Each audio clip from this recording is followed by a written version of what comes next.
Yo, what's up, Team Sigvit? It's Patrick, and welcome to episode 4 of my Road to 200 Mil Slayer series. If you haven't seen the previous episodes yet, be sure to check out the playlist first, linked in the description below. In today's video, I want to talk about combat styles. Now, before the introduction of the current combat style, Evolution of Combat, melee was probably the most dominant combat style. Everyone used melee for almost everything, and now it is actually way more balanced. We all know this. Most monsters, especially the type of monsters you kill for Slayer, has a weakness to a certain combat style. And usually it's best to just follow whatever the weakness is. It'll hurt them the most, which allows for faster kills. Sounds simple enough, right? In my opinion, not always. They make it just a little more complicated, such as having a monster... instead of just having a monster be weak to range in general, they'll have it be weak to bolts or arrows, or if it's magic, it'll be a specific element of an elemental spell or whatever. I don't know if there's anyone out there that actually follows it like that, that specifically, but I don't think it's that big of a deal. I have Ascension crossbows and a Nox bow. If a monster is weak to bows or weak to bolts, I'll probably still use a Nox bow just because I like it better. Only reason I have the Ascension crossbows is because of rune dragons.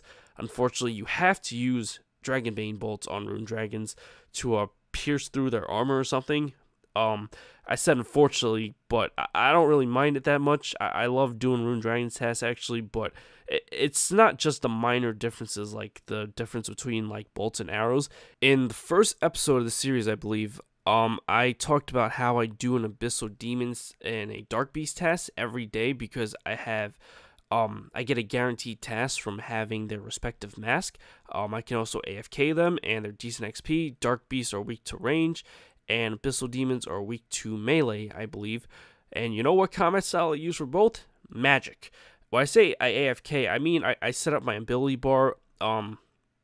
I use Revolution, so cycle through my basic abilities automatically, and I walk away from my computer or do something else for a few minutes. The reason why I choose Magic is because I think the basic abilities for Magic is just better than the other two. It also has more abilities that can hit multiple targets at once, which is great.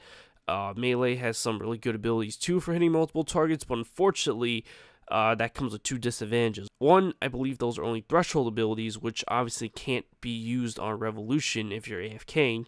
And two, it doesn't work well on monsters that don't use melee, unless I suppose it's a really small area because they're going to be attacking from distance. Dark Beasts are an example of that because they do use magic. The tactic works great on Abyssal Demons though if I'm actually playing, which I have actually tried out before.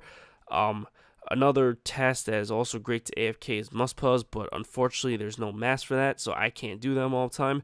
But I think that they're weak to ice spells, and I always use blood spells because of the healing ability. Blood spells, Soul Split, and the Vampirism aura, I can stay alive there without having to pay attention. Well, for the most part, assuming my prayer doesn't drop, because as soon as my prayer drops, I lose Soul Split, and I start taking hits really fast, and that's bad.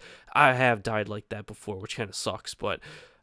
anyways, yeah, always use Ancients for Muspuz though, by the way, not just any kind of magic. I think Ancients do double the damage, and you can actually see the difference. It's really that crazy, the hits are really that high. As you probably tell, I use magic significantly more than the other combat styles. It's probably my favorite one to use, although if you look me up at the high scores, it might confuse you that the combat stat that I have the most XP in is range.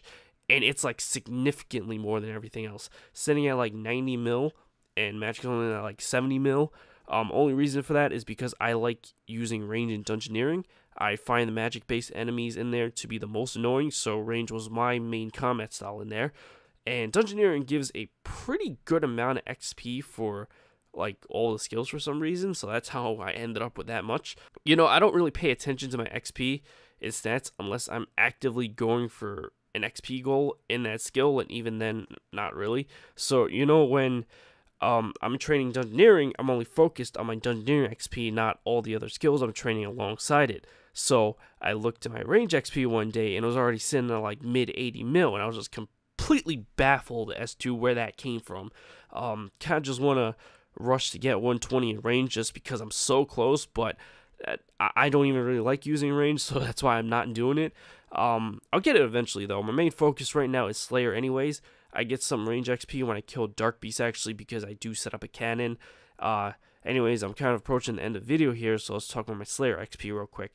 I ended off the last episode with about 75.9 mil XP, and I currently have 80.6 mil, so that's almost a 5 mil gain, or I guess like 4.5, I guess, which isn't bad, and considering how little I actually play. You know what's funny? I was saying before how I don't really pay attention to my XP unless I was going for some kind of XP goal, but even then, not really.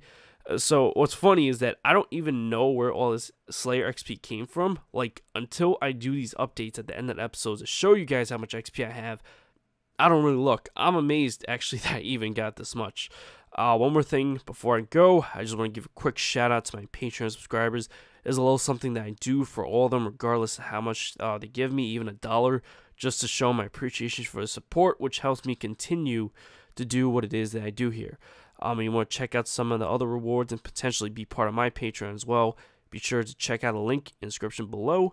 If you're watching this episode in the future, there might already be more episodes out after this one, so be sure to check out the playlist linked in the description below as well.